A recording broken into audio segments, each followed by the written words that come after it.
People are talking about business software. They're talking about it here. They're talking about it here. Are you ready for these conversations? This is Conversational ERP.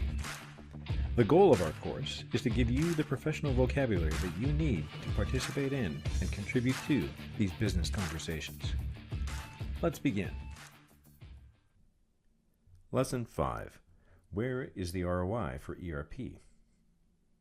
In this lesson, we're going to take a moment and discuss ERP not as a model of a business, not as a vehicle for implementing different business strategies, and not as a computer system for keeping records or managing business processes.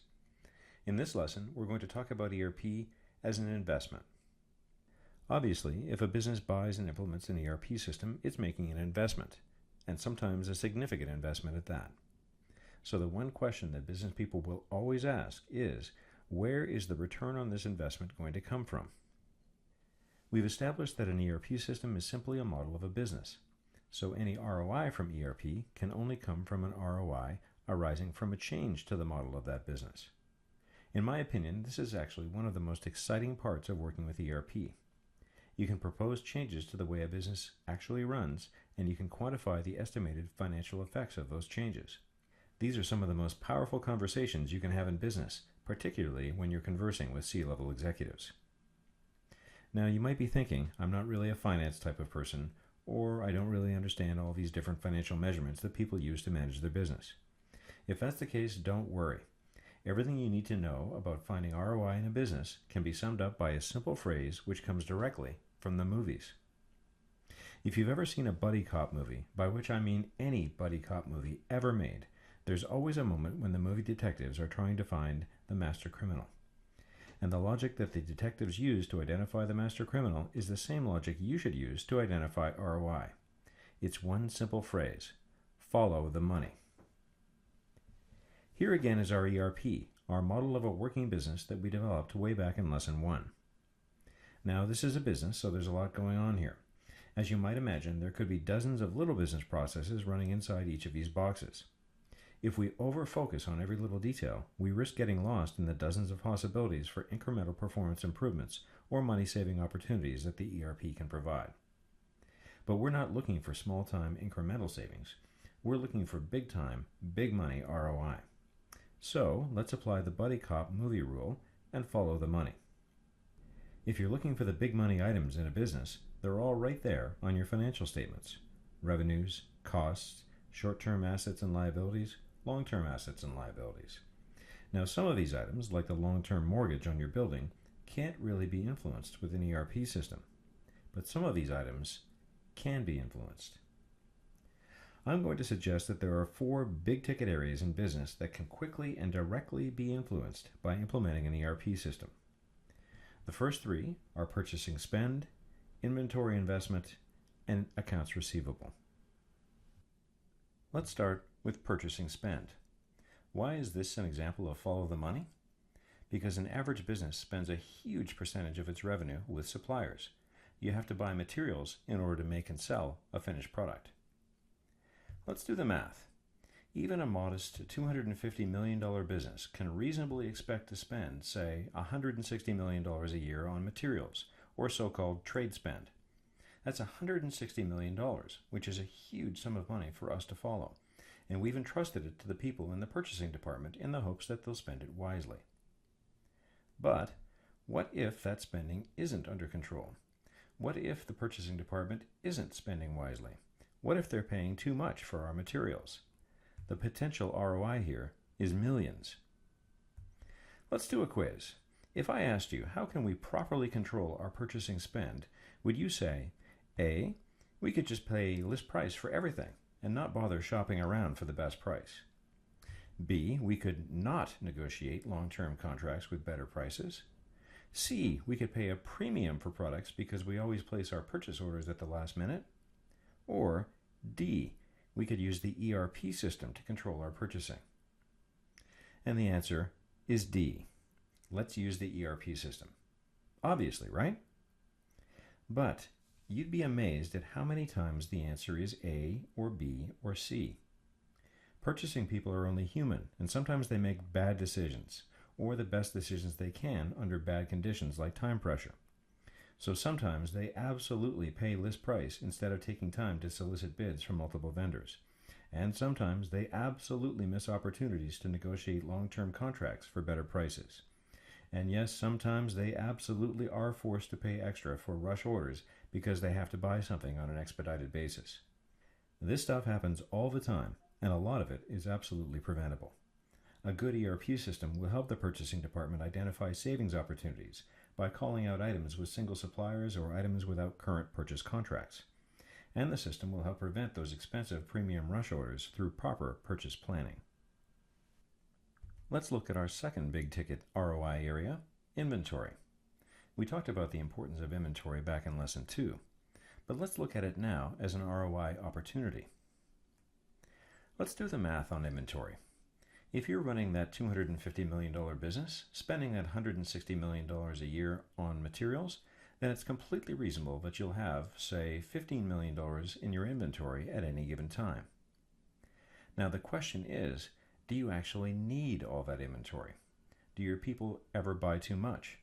Do they ever bring materials in too early, before you need them? Do they ever buy something only to have it go obsolete before you can use it? In short, are you 100% certain that your inventory investment is 100% under control?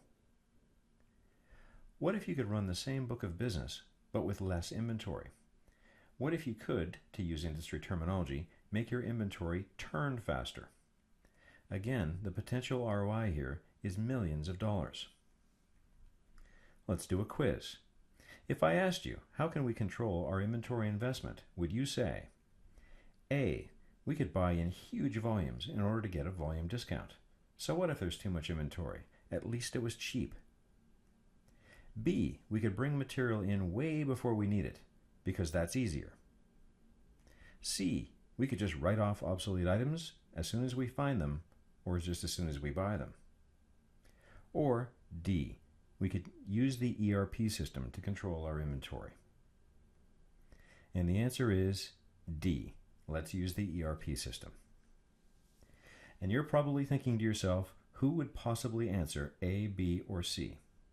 But as with purchasing, you'd be amazed how many businesses actually run this way. Sometimes you see purchasing groups doing A because they're chasing the wrong objective, buying at the lowest price. If you buy a huge amount of material and park it in inventory for months, then you might get the lowest price, but if as a result you run out of cash and go bankrupt, not a great decision. Sometimes you see purchasing groups doing B because they are, I hate to say it, lazy. Purchasing groups get yelled at if materials are late, so sometimes instead of working to bring everything in on time, they take a shortcut and deliberately bring materials in early. They might not get yelled at for being late, but they should get yelled at for tying up your cash in excess inventory instead. Finally, sometimes you see purchasing groups doing C because they don't actually have the correct information at the moment they place their purchase orders. Who buys something just so they can throw it away? Inventory write-offs are just wasteful. You might as well just set your cash on fire. All of these poor outcomes are preventable if you have a good ERP system. A decent planning system will help you buy the correct amount of the correct materials at the best available price and only when you need them, according to your defined inventory strategy. Let's look at our third ROI area, accounts receivable. How big ticket is AR? Well, we said 65% of your revenue might pass through purchasing, which also means that 65% of your revenue will pass through inventory over the course of a year. But 100% of your revenue passes through accounts receivable, because you obviously want to get paid in full and on time for everything you sell. Let's do the math. Unless you run a cash-on-delivery business, you're going to extend credit to your customers. Let's say you give your customers 30 days to pay for what they buy. In that case, you could reasonably expect the customers of your $250 million a year business to owe you, at any given time, say $20 million. So, what has to happen for you to get paid on time? Well, you have to make sure that every order is invoiced correctly, but more importantly, you have to pay attention, because sometimes your customers won't pay you on time. In the worst case, sometimes your customers won't pay you at all. All of your $250 million goes through that green box, and at any given time, you're waiting on $20 million that your customers have promised to pay you. So with that much money flowing around, the ROI opportunities here are often in the millions of dollars. Let's do a quiz. If I asked you, how can we control our accounts receivable, would you say, A, we could not bother with credit checks and just take it for granted that this customer has the money to pay us? B, we could not bother customers about paying their overdue bills. After all, they are the customer. C, if someone doesn't pay us on time, we could just let it slide. I mean, it doesn't matter when they pay, as long as they eventually pay. Am I right? Or D, we could use the ERP system to control invoicing and collection. And the answer is D. Yes, let's use the ERP system. As I've said before, you'd be amazed, though, how many businesses choose A, B, or C. Your ERP system can help you perform regular credit checks on your customers just to make sure that you don't sell to a company that is having financial problems and may not be able to pay their bills.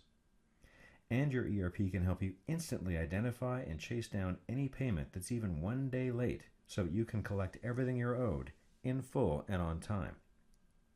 Why is it so important to collect in full and on time? Well, suppose your $250 million business offers your customers 30-day payment terms, and those customers pay you in 33 days instead. They're only 3 days late, which might not seem like a big deal. But those 3 days mean that instead of carrying $20 million in accounts receivable, you're carrying $22.5 million. If you collect on time instead of 3 days late, the difference is $2.5 million. And do you know where that money goes? It goes from accounts receivable straight to cash. That's right. That's $2.5 million of cash. And that's a pretty big ticket ROI. The first three commonly occurring big ticket ROI items are all business related. Our fourth ROI item is slightly different. It's technology related. Let's talk about controlling the hidden costs of process breaks. First things first, a process break is exactly what you think it is. It's a break in the smooth functioning of a business process. Process breaks arise when information has to move out of one computer system and into a different, non-integrated, incompatible computer system. You'll often hear the term silos of information to describe this situation. A process break can occur anywhere in your business, from sales forecasting to planning, from purchasing to receiving, from production to inventory, you name it. If the information is supposed to flow and it doesn't, process break. So what can you do if you have a process break? You can patch the break in one of two ways, with manual data entry, which will require extra people, or with automated interfaces, which will require custom software development and ongoing maintenance. You will see lots of process breaks in businesses because businesses often cobble their system landscapes together out of legacy systems, or they plug in best-of-breed solutions for specific applications.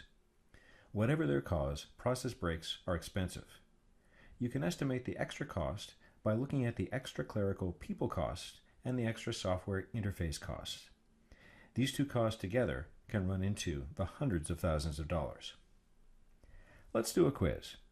If I asked you, how can we control the costs of process breaks, would you say, A, let's hire some temps to rekey all this data and hope that they don't make any data entry errors?